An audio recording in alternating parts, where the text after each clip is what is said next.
Tudo bem, meus irmãos, tudo bem.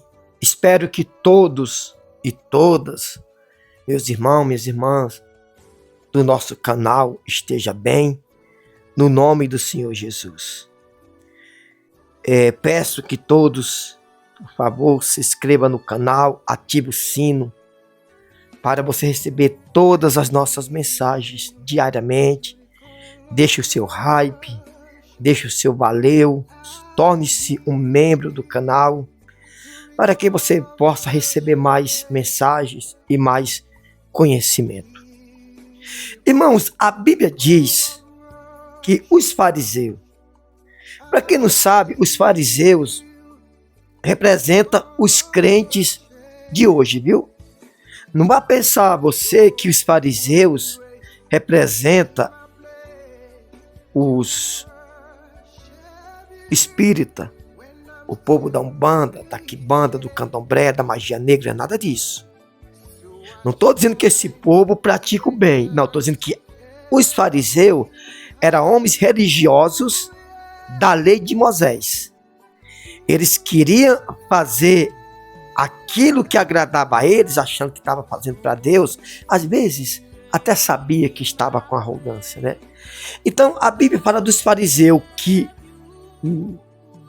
no tempo de Cristo, se fosse nos dias de hoje, eram os crentes, aqueles crentes que sobem monte e desce monte, que vivem na lei, aqueles que coam um mosquito e engole um camelo. Eles trouxeram uma mulher adúltera, pego, como quiser chamar, em adultério, e trouxeram até Jesus e disse: Senhor, na lei de Moisés, essa mulher tem que ser apedrejada.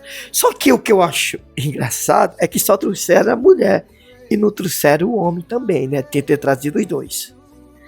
Então, Jesus olhou para aquele povo e disse: olha, atire a primeira pedra quem não tem pecado. Todo aquele povo jogaram a pedra no chão e foram embora. Jesus olhou para a mulher e disse: mulher, aonde estão os teus acusadores? A mulher disse: foram embora. Jesus disse: então eles não te condenaram e eu tampouco te condeno. Jesus disse que os doentes é quem precisa de médico. Ele veio para os doentes espiritual, até mesmo físico. Ele disse que ele veio para os pecadores. O que é que eu quero dizer? Gente, eu tenho ouvido ou lido mensagens bombásticas, posso falar isso, contra o pastor Paulo Júnior. Como se esse homem tivesse roubado, se prostituído, adulterado, traído a esposa, outras coisas semelhantes. Lógico que, segundo ele falou num vídeo dele, ele ao vivo, ele disse que ia se retratar porque se rebeliou contra os conselheiros do ministério, que estava pregando fortemente e praticamente bombardeando as ovelhas. Isso é um pecado também, lógico que é um pecado, né? Porque a Bíblia diz que não devemos arrebanhar as ovelhas com constrangimento, né? Só que é o seguinte, ele disse que ia se retratar. Esse homem, inclusive, ele tem um apoio da esposa dele, ele me falou isso. Então, gente, não é momento de bombardear, dizer que o homem está se destruindo, está em pecado, porque, primeiramente, ele confessou. Segundo o que eu apurei, vi as mensagens dele, ele não adulterou, gente, não traiu a esposa. A esposa está apoiando ele. Ele apenas saiu do regime da doutrina da igreja, ou até mesmo da doutrina de Cristo, né? Então não é momento para isso, gente. Talvez você tenha um pecado maior do que o dele, mais gravíssimo do que o dele, até porque você não se arrepende, talvez. E a Bíblia diz que o pecado contra o Espírito Santo, a Bíblia não fala especificamente, mas o pecado contra o Espírito Santo não é idolatria, não é matar o pai, matar a mãe, isso é sério, né, gente? Mas não é. Porque se tiver um arrependimento, não vai fazer isso não, tá? Eu estou dizendo que não é. A blasfêmia contra o Espírito Santo é a incredulidade. Por quê? Porque só tem arrependimento quem se arrepende. E só se arrepende dos seus pecados quem crê. Ninguém nunca vai se arrepender dos pecados se não crê. E se eu não me arrependo, se você não se arrepende, não tem perdão. Se não tem perdão, não tem salvação. Então, a blasfêmia contra o Espírito Santo é a incredulidade. A pessoa incrédula, ela pode ser boa, como for aos olhos dela, mas se ela não se arrepende dos pecados, não tem perdão. Se não tem perdão, não tem a graça de Deus. Por isso que a Bíblia diz que a blasfêmia contra o Espírito Santo não tem perdão. Né? Então chega, gente. Jesus ele não veio condenar. Imagina se Jesus tivesse condenado todos os pecadores. Talvez nem aí você estaria. O problema, irmãos, você que me escuta, não é você ter errado. O problema é você não reconhecer seu erro e não procurar um conserto, viver na presença de Deus.